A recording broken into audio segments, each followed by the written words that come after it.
This is WPSL Port St. Lucie, the talk of the Treasure Coast.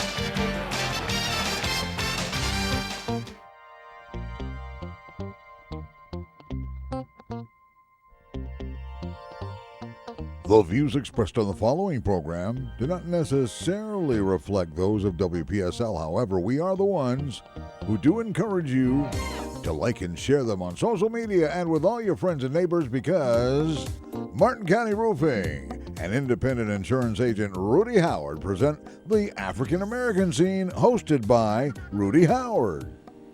Good evening, good evening, good evening. Always glad to be with you here on a Wednesday night. I hope everybody is doing well. I have a little announcement for you. We were blessed with a 9-pound, 3-ounce baby boy whose name is Isaiah Adam Howard, my first grandson. Yay! Nice to be a nice young grandfather all of a sudden. Huh? 9 pounds, 3 ounces, 22 inches long, big boy. Ooh. I see a power forward or linebacker in his future. Either that or a basketball player, because of good height requirements involved with that. 22 inches long. He's going to be tall and he's going to be big. Ooh, okay. Now, if Mrs. Howard heard me, she'd go, how about if we make him an engineer or a doctor? I'd say, yeah, that's fine, but he's a big boy. Oh yeah. Well, those big boys, they have a good chance at some scholarships if they stay athletic throughout their young school days. Yeah. Yeah. So we wanna do that for sure. So anyway, I got a few things that we're gonna talk about tonight. I have a list of the rudest cities in America. I think you'll find that rude cities? Rude cities, the 50 rudest cities in America. They don't give you a warm welcome in rude cities then. Okay. I think it's kind of funny. I would venture to guess that there'd be some people out there that could guess some of them anyway, but and then some folks could get it dead wrong too. Yeah. You gotta when I was talking, I pushed off I moved the thing I had on my tablet here. But anyway, I'll get that back. The other thing I have for you tonight is how to pick a candidate. I'm going to give you my tips for the best way to select a candidate, and hopefully that'll be some help to you. And I just did it again. And the other thing that we're going to talk about is I will give you some more. There's some more information coming out on reparations. They're doing reparations in Providence, Rhode Island. And what I'm going to tell you is that what seems to be happening is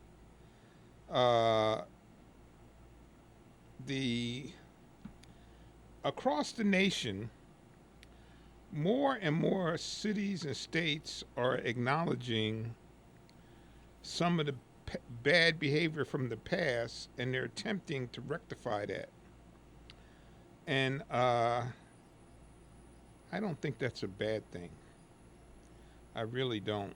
And it harkens me back to the old statement by Martin Luther King: the moral arc of the universe is long, but it bends towards justice. And while it's taken a long time, and there's been a lot of debates, and there's some of you now who are thinking to themselves, wow, why are they doing this? I would just tell you that if you think back, all of the minority communities that were disenfranchised received some kind of compensation except for African Americans.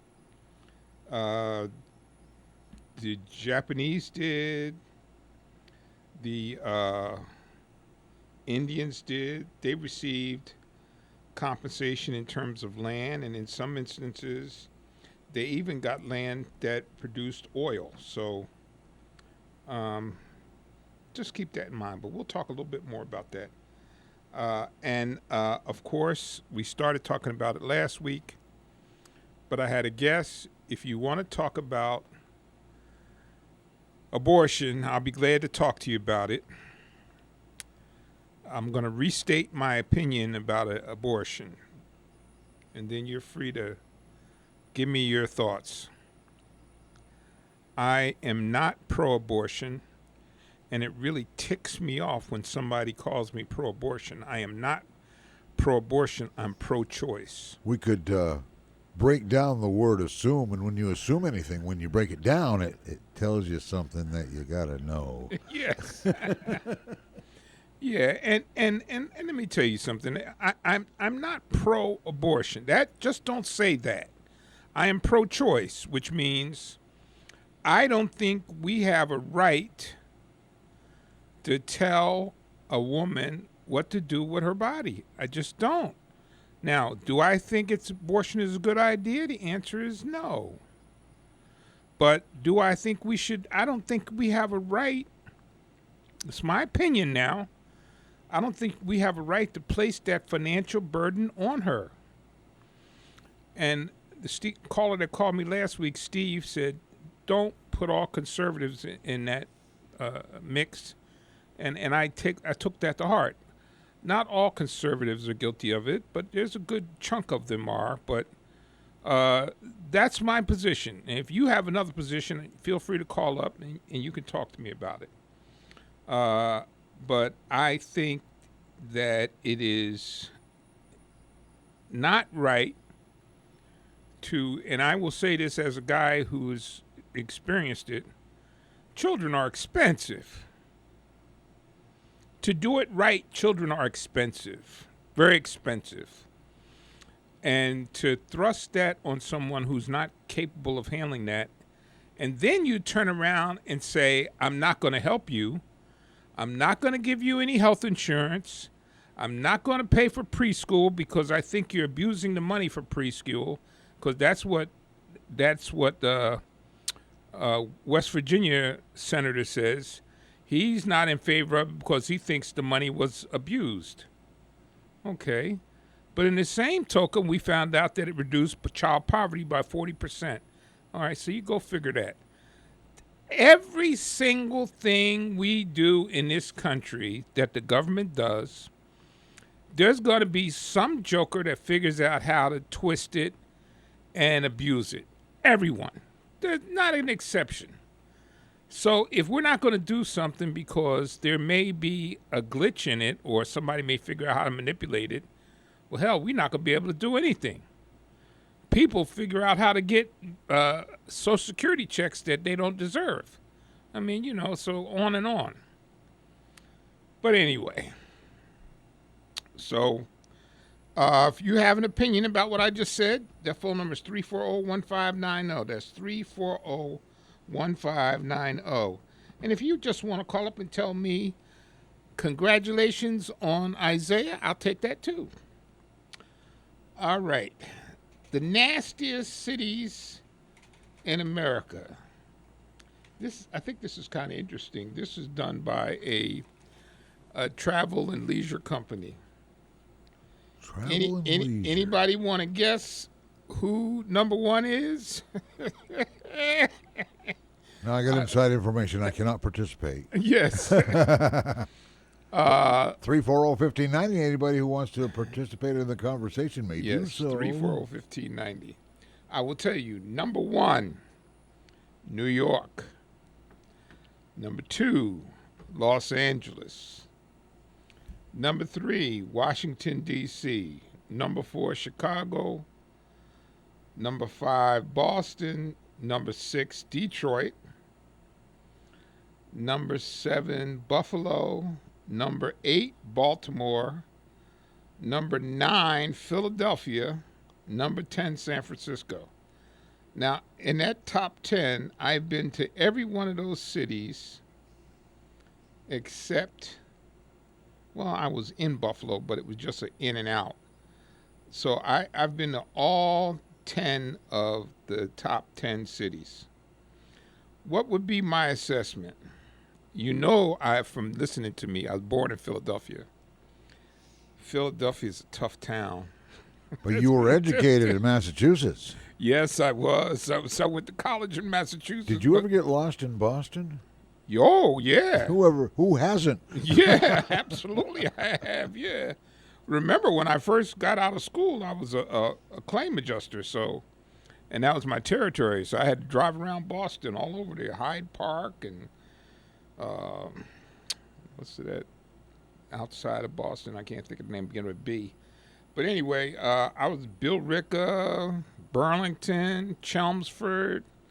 I was all up and down there. Linfield, Peabody, yeah. So yeah. But anyway, so those are the top 10. Now, I'm not so sure about Baltimore. I don't recall seeing any real nastiness in Baltimore. Baltimore is a tough city.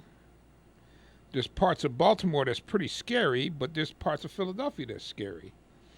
But as far as rudeness is concerned, I can't say I have, but Philly's a tough town. San Francisco, definitely not. I don't know how they got on the list, but one of my most favorite trips was when Brenda and I went out when she was getting her CPCU conferment, and we spent some time in Napa Valley from San Francisco. That was an awesome trip. And I always think that San Francisco would have probably the most inclusive it is place to be, because people aren't really rude about they don't exclude anybody for any reason in San Francisco. That's true. I really enjoyed San Francisco, especially we went out to the wine country, and that's one of my all-time favorite trips. We went out there and we really enjoyed ourselves. Now, I think New York gets an unfair rap. I worked in New York, right in New York City, for like 9 years. I spent a lot of time riding back and forth on the railroad and riding all over the city in the city transportation system. New York can be a tough place, but if you know people in New York, it's a good place. And to be honest, there's times I miss New York because the culture there is just you just can't. Going to see a play at Javits and going to see a play in New York is two entirely different experiences. As long as you don't take the subway. Yeah. And we got Winnie on line 1. My friend, how are you? All right, how y'all doing? Oh. Tonight. Good. Yeah. Congratulations on your grandson and your grandbaby. Thank you. When you going to start aging, Rudy? I'm telling you, man. What number this is? Huh? How many? That's number 4 total. 4? That's 4. Yeah, that's enough. Grandchildren. I told him that's enough. You got three already. You got 3 granddaughters already. Yep.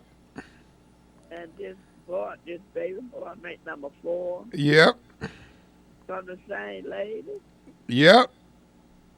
Oh wow! You having a big family. Well, yeah, but he can stop now.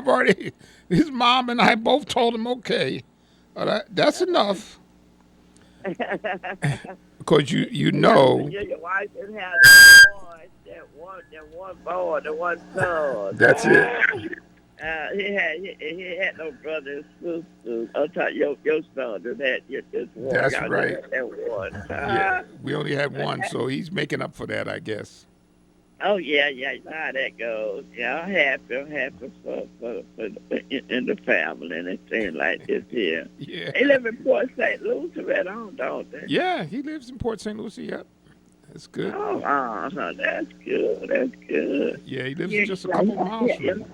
Huh? Your son, he handsome, little son. He handsome. Thank you. Yeah, I would provide a Will Smith and they try to fit in. Yeah. Philadelphia, I know you're born and raised in Philadelphia. I was looking at some of Harry Tubman movie, right? It was Cicely Tyson playing that movie, like they was in that, she was in a platform talking and called her Moses, you know, so Uh-huh. if you remember, yeah, Moses, you know, shouting going on because she was, Michael Steele there was there and stuff like that. Look, like I said, interracial couple, like a black man with a white woman. Back then, they had interracial marriage back then.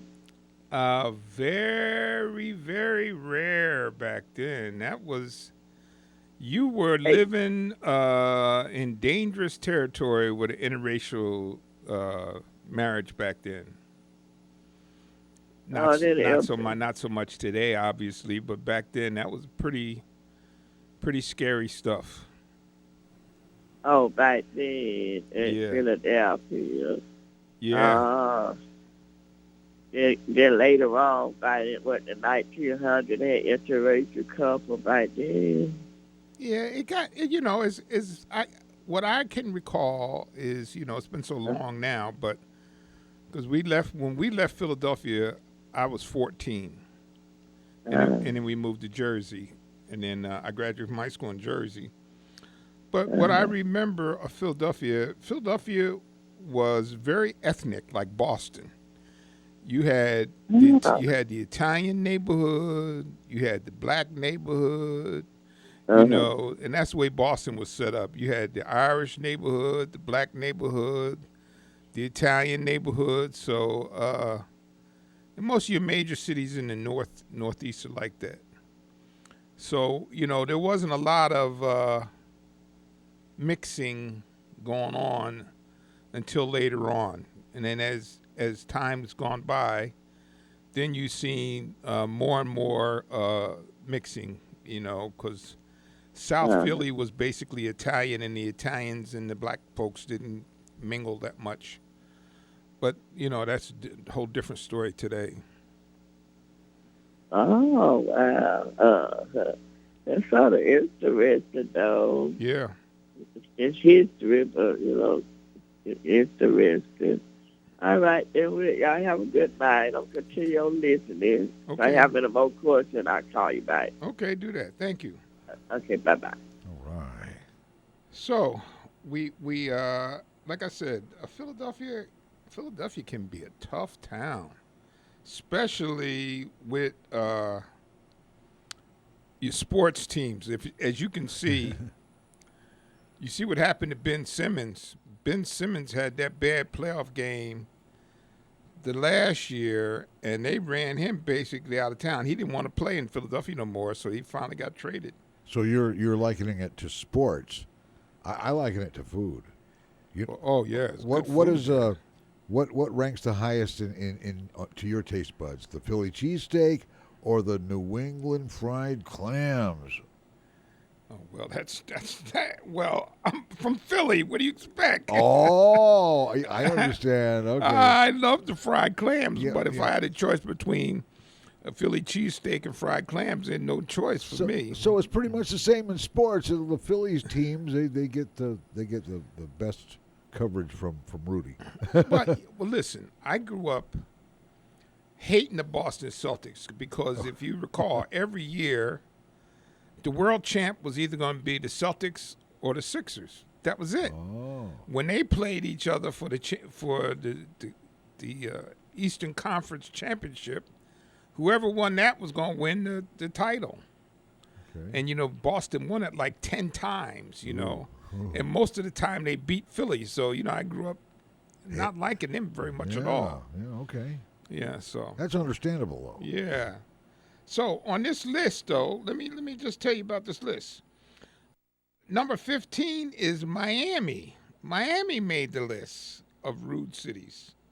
Now, what it said about Miami was the reason why Miami made the list is because in Miami, there's so many languages spoken, you can be in Miami and feel like you're in another country. Which, if you've ever been lost in Miami, as I have been, and you don't speak Spanish, you could have a problem trying to get where you're trying to get Slight to. problem, yes.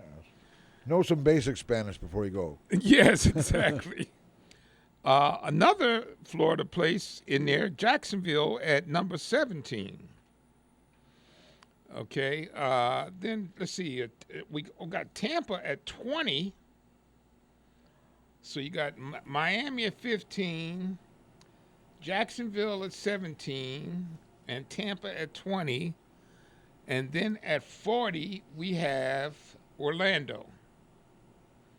Wow. So those are the Florida cities involved. And then as far as the other major places that you might want to think of, which one kind of surprised me, Austin's on here at 16.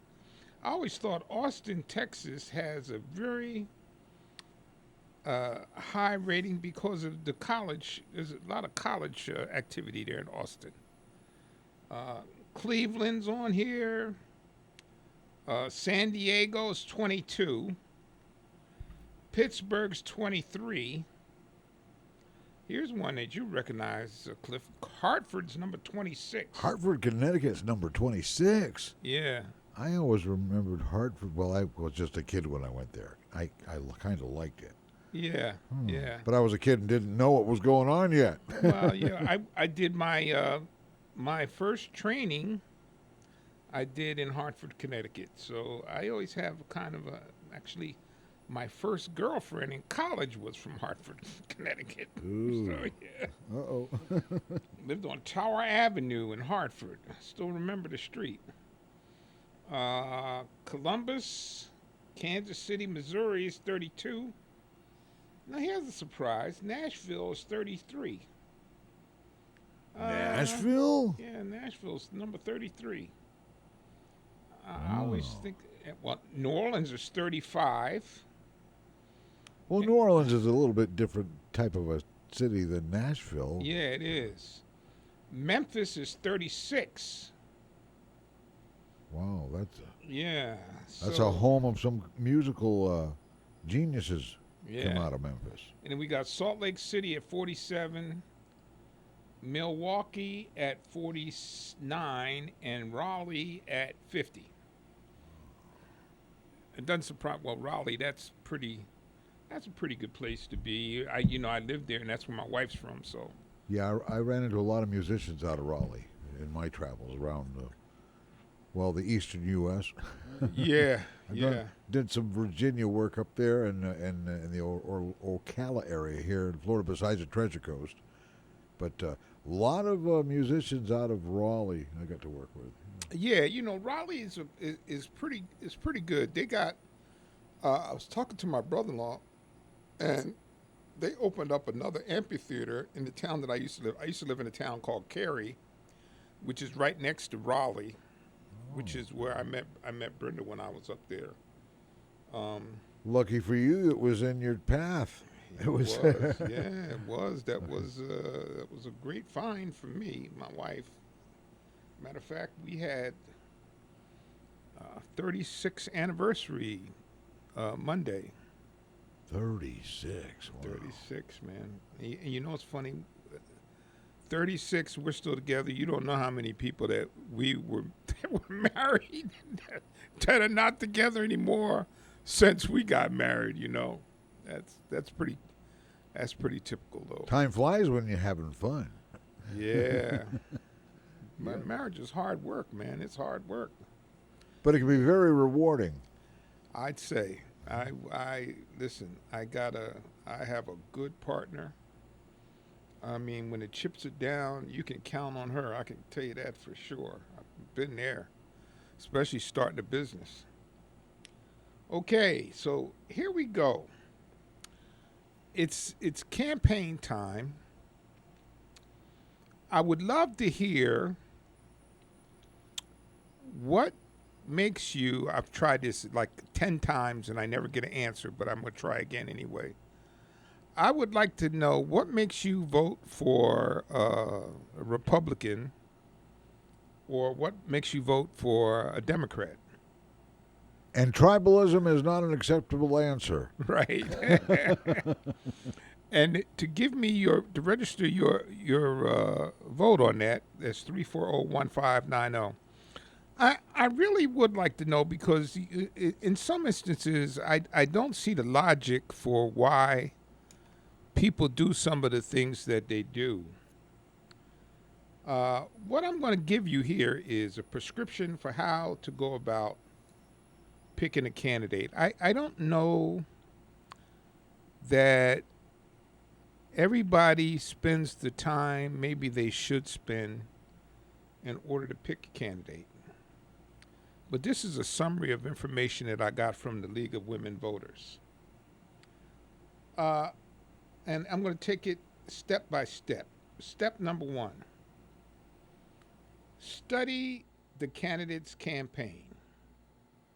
You need to study the candidate's campaign, and there should be a focus on leadership qualities and experience. So as you're looking at the candidate for consideration, you should look at those leadership qualities and the experience. Try to look through mirages. Sometimes they will give you, look through images. Sometimes they want to give you an image that may not truly be representative of who they are.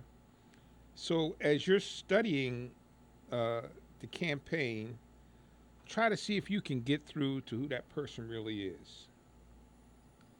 And don't be tricked by the image. See through the facade. Yes, see through the facade. Don't be tricked by that image, because oftentimes we can be led into a false sense of security about who somebody is because they look good. And there's some groups of us that, unfortunately, it's more of a beauty contest than it is a contest of substance. And what I'm trying to get us to do is make it a contest of substance. Item number 2, look at the campaign information. Most of the candidates should have a website, and if they don't have a website, I'm sure they have some form of social media, and you can get information there, and in some cases you can interact with the candidate through social media. Literature, press releases, radio and TV ads, and don't leave out speeches. Speeches are a good way to take a look at a candidate and see what they're all about. When they're giving that speech, do they move you? Are you actually listening, or are you just are you trying to really evaluate the candidate, or are you just trying to find somebody that's going to say what you want to hear? Unfortunately, I think too much of us are into just any candidate that says what I want to hear. That's all I care about. Tickle my ears and you get my vote. Yeah. It's sort of like what they would say, you'd think. Yeah. But they don't say that. Oh. Just like not to pick on Fox News, but like with Fox News. Hannity is a news reporter until he gets called down, and when he gets called down, he says, I'm a talk show host. Tucker Carlson is a news person until he gets called down, and when he gets called down, he's a talk show host.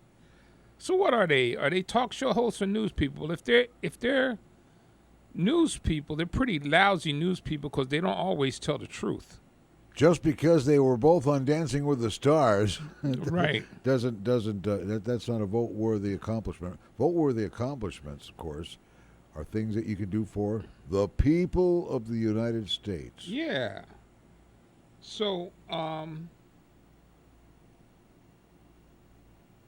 okay, what you got to watch for too is watch for distortion tactics when they're making statements. Are they taking things out of context? That tells you something. That gives you a little window into their character. Beware of catchphrases. Don't get caught up with the catchphrases and allow that to persuade you. Catchphrases equal buzzwords equal hashtags. Exactly. And unlimited promises is a sure sign that you better be careful. If it sounds too good to be true, it probably is too good to be true. And we should, at this point, all of us should be sophisticated enough to know about that. Well, for me and all, your wishes and dreams will come true. Oops, I got elected exactly, already. Yeah. Sorry about that. Didn't really mean to make that happen. Beware of a candidate who does not answer questions. Ooh, the old beat around the bush guy. Exactly. Without referring to a former president by that same name. Yeah. Unintentionally. Yeah. But still. Let's take a little break here. And, We could do that. And again, the number is 340-1590 if you want to talk to me about anything I've covered so far. I'll be glad to listen to you, and then we're going to continue on with the things you need to do to evaluate a candidate. WPTV's First Alert Weather on WPSL is brought to you by Seacoast Air Conditioning. Now with a look at our forecast, here's meteorologist Steve Villanueva. Hey there, everyone. Steve Villanueva here as we head into this evening. Could have a couple of coastal rain showers, but most are dry. The winds are going to start to back off overnight tonight. Tomorrow, lower to middle 80s. We'll have some showers and storms around. Some could be on the strong side. Now, by Friday, rain chances drop to about 30%. That's the way they stay right on into the weekend. But for the weekend, the temperatures do start to creep on up. Highs near 90 degrees, but at least the seas will start to come on down because right now the waters are very rough. I'm WPTV First Alert Meteorologist Steve Villanueva for WPSL 1590, the talk of the Treasure Coast. At Seacoast Air Conditioning, they believe in three basic fundamentals: answer the phone, show up on time, and fix the problem right the first time. Seacoast Air, family owned and operated since 1982, waiting to answer your call 24/7. Comfort crisis? Don't roast. Call Seacoast. We now take you back to the African American scene. Once again, here's your host, Rudy Howard.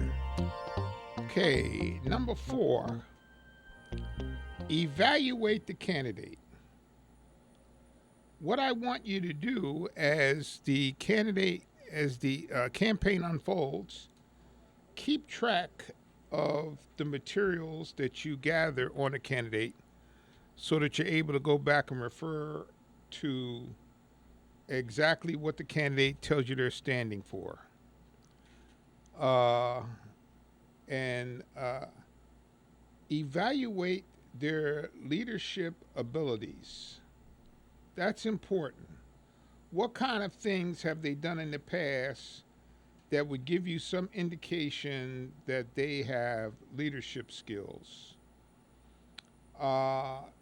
Do they speak to your issues? That's important. Do they speak to your issues? And we got Winnie again on line 1. Yes, LaWinnie. I'm calling back again. Another question I want to ask you, Rudy. Okay. I'll change it anyway. It's something else differently. Derek Chauvin, who did the Neo George Floyd, Nate, he did a plea deal. Did he? And a plea. Derek Chauvin, you know, he killed George Floyd. Right, yeah.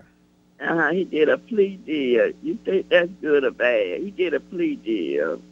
Well, what deal? 20 years to 25 years. You know, first beginning was like 22 and a half years. Yeah. You think that's good or bad? That's what I want. I think that's bad. I think his action was so blatant that there was no plea deal that should have been had with him. In my opinion, you know. Why you think the judge accepted? Well, because he's a cop, and he probably had no previous legal problems, and there's a tendency, if you don't have any legal problems, to be a little liberal with your sentences for the first-time offender. Now, he did a plea deal, so he wanted reduced from 22 and a half years. Well, he might have done it too because he wanted to be in a different facility. Because being a cop, in some facilities, he might be in quite a bit of danger. So. Danger. That's what he. in that prison, but he's in danger. Could be, But yes. anyway, he still have to do some time, no matter which way it goes. Yeah, but a lot of times, with prison sentences, where you do the time is as important as doing the time, because some time is tougher than other times that you have to do. Facilities have different levels of danger. I thought he was in solitary. He probably was. Maybe that's why he did a deal, so he could get in a place where he wouldn't have solitary. They probably put him in solitary for his own safety in the facility that he was at. But because I would venture to guess, knowing a little bit that I know about prison culture, most of the black guys that would have been in the jail, if they found out who he was, he would probably be in a lot of trouble. Yeah, no, I heard the same thing. Okay. Somebody said a brother might try to get hold to him. Oh, yeah, Brothers. absolutely, yeah. All right. Yeah, okay. Thank you, bye-bye. All right, take care, bye-bye. Yeah, there's no doubt about that. If he was in the jail the jails are very racially divided, he would be in a lot of danger in the jail. Oh yeah. And I'm not sure that a lot of times you have to go with the white or the black to be protected. And I'm not sure the white guys would protect him either because he was a cop. And sexual predators, especially for child predators, those guys don't have any friends in No, prison. none, zero. No, that you're not considered a criminal with respect if you come in there for being a sexual predator. They think you're a No lowlife. Yeah. Yeah. And they'll make you feel like one, too. They sure will. Yes, they will. If you survive your time that you have to spend. Another point of evaluation for a candidate is formal education.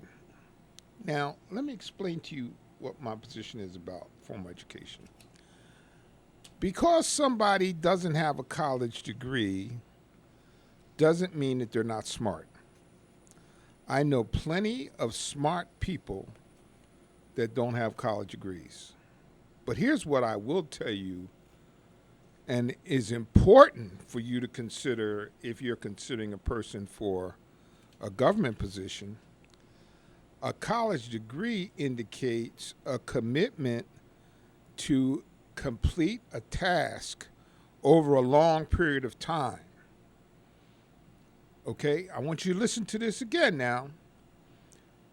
A college degree means someone has made a commitment to achieve a task that took years.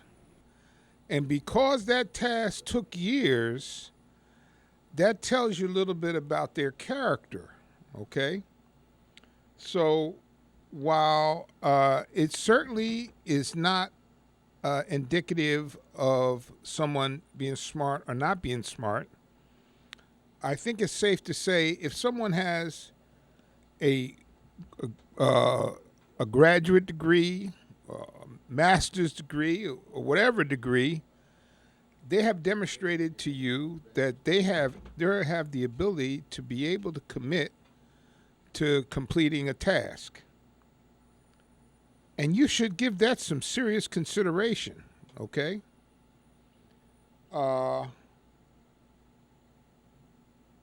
Who has endorsed your candidate? Who has the candidate been endorsed by? That's important. Is somebody you're already following, perhaps? Yeah. More likely? Well, what members of the community have indicated support for that individual? And you know what? Just because a person is in a position, that doesn't mean that you automatically endorse the person. Sometimes somebody comes along that might be better than the person that's in the position. And if that's what's best for the community, then that's what you need to consider. Find out about the funding of the candidate. That's important. Where's the money coming from? How are they getting it? Because sometimes the funding can have a bearing on how they will respond with respects to legislation, rules, and procedures within the community. There are laws and rules regarding how much an individual can donate or a corporation can donate. And if it applies, look at the polls. But if you look at the polls, find out where the polls are coming from. Who sponsored the polls? Here's another one that's important. Number 5. Rate the debate. Inevitably, there will be a debate by a candidate.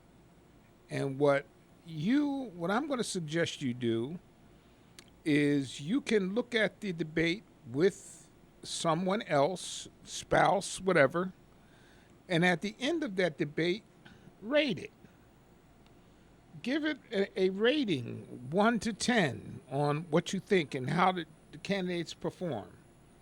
And then keep a copy of that information for yourself. And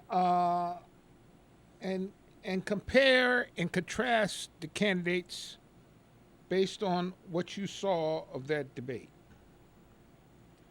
Now,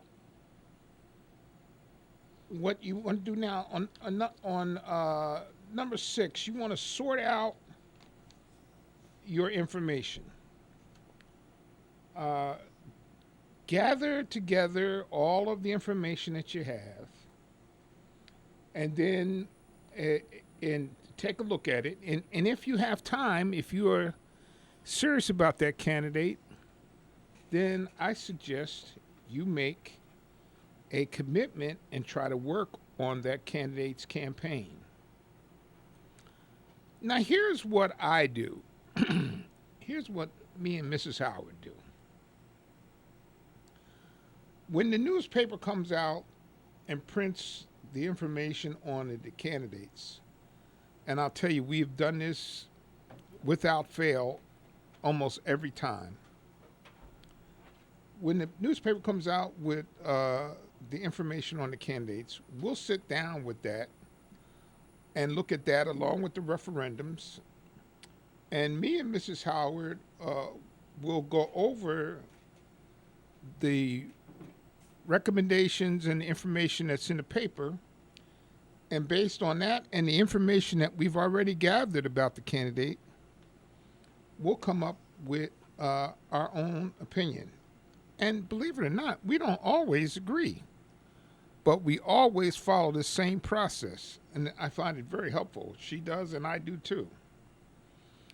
And once we have completed that process, we vote early.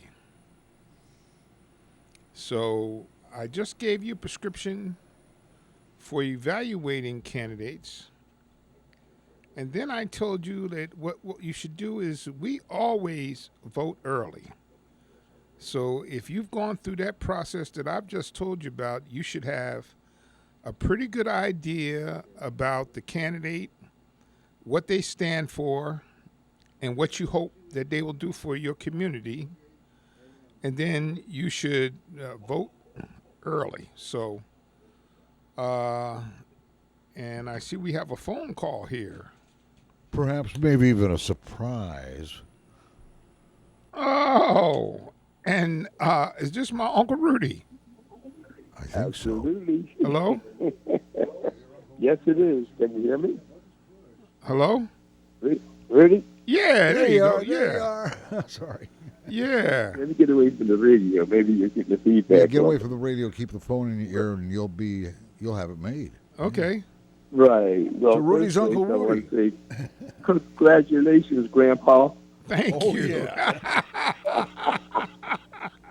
One more time. Yes, yeah, that's for sure. That's when you're into multiplication when you start counting grandchildren. Hey, yeah, but You got that right. that's enough of that, though. Really. I hear you. And talking about Philadelphia, definitely cheesesteaks. Oh yeah. I'll see. Okay, two Philly fans, no doubt. Oh yeah, you see him here. There's no debate on that either. But I do like Philly cheesesteak and New England clams. Yeah. Well, I do too. Yeah, I'm so happy for you, Drew, that you were blessed one more time, brother. That's fantastic. Thank you. Yeah, now I'm going to throw something else at you, too. Okay. There's this thing going around about property fraud, where people are going and getting people's, through public information, people are getting people's information, and they're actually stealing their property right from underneath them. Yeah. I had heard about this quite some time ago, but I didn't check into it because I didn't trust the people that were talking about it. But now it's coming across the ABC News network. So, and they're telling people it's been on twice today. So if you can find out something about that by the time you want to have your next show, I think that would be very interesting. I will do People that. need to, I will do people that. really need to be aware. This is real. They're stealing people's homes right out from under them. And Beat it's so yeah. bad people don't even know it. Yeah. They don't even know it. So I I will. just figured Yes, I will look into that. Now I'm aware of that. That's the deed theft. I would imagine, with the people having difficult time finding places to live, is probably resurfacing. Last time I heard about it was 5 or 6 years ago. So it doesn't shock me that it's coming back to play now. Yeah, news said it's coming on. It's coming on fast. Yeah. It's really, and especially with our property values going up now, the way they're going up in our area. Yeah. And one of the prevalent stories out right now is a rental fraud. Yes. Where somebody's renting out somebody else's house without the owner actually even knowing. Wow.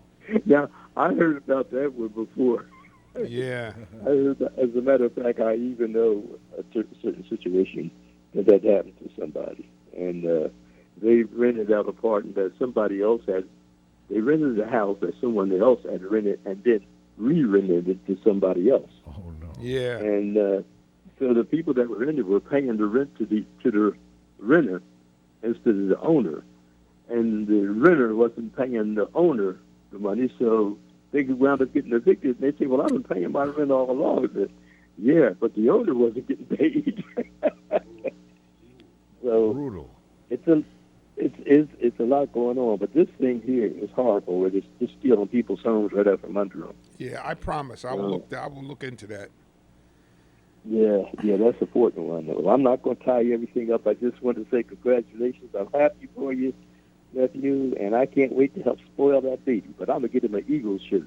Okay. Philadelphia Eagles. All right. Okay. All right. Take care. Okay, guys. All right. Bye-bye. Have a All blessed right. day. All righty. Yeah. That's a good point. I need to look into that. You never know who's going to call the show. Yeah. But, Family member from deed you haven't theft. seen in a while. Yeah. Wow, cool. Yeah, but I see my uncle, but he raised a good point. Yeah. The last thing, and I don't have enough time to get into it all the way, but another article that I got about reparations, and they're doing some reparations in Rhode Island. And over the last couple of weeks, it seems like each week I've given you some information about reparations they're doing in another location. I told you about Harvard, and they're doing reparations in Asheville, North Carolina. They're doing reparations in Evanston, Illinois. And for my friends that call up sometime and they want to know, when is enough enough? I would just tell you that what we're seeing now is Martin Luther King's statement coming to life. His statement was, the arc of the moral universe is long, but it bends towards justice. And I think that's what we're seeing now. So don't be agitated. It is just an overdue that people have been abused in the process, and states and cities are recognizing what they've done. In the case in hand here, the one that I saw is about Lippert Hill in Providence, Rhode Island. It was a largely minority community, very prosperous. The city took it over on eminent domain, They redid all of the housing in that area, displaced all of the folks that were there, took away stores and people's residence, and they had no place to go. And what they're doing now is the city as seeing that there was an injustice in what they did. And they're trying to make up for it and trying to provide some opportunity for people to get back in their neighborhood. So I know some of you are like, well, why can't we just stop all of this? Well, I want to stop it too, but what they're doing, they're trying to remedy situations that existed for a long time, and they finally are coming to recognize that there has to be a remedy offered to people. So don't get aggravated. Find some giving in your heart and understand what it is that's taking place here. It's not designed to hurt anybody. It's designed to try to right a wrong. I'd like to thank you so much for listening to the African American Scene. God bless and be safe, and I'll see you right here next Wednesday for the African American Scene. The African American Scene with Rudy Howard, of course, brought to you by Martin County Roofing and the host, independent insurance agent Rudy Howard. And, of course, heard on Wednesday nights at the 6 o'clock hour on WPSL. This is WPSL Port St. Lucie, the talk of the Treasure Coast. In fact, webcasted to the world on Google Home, Alexa, and the TuneIn app on your smartphone.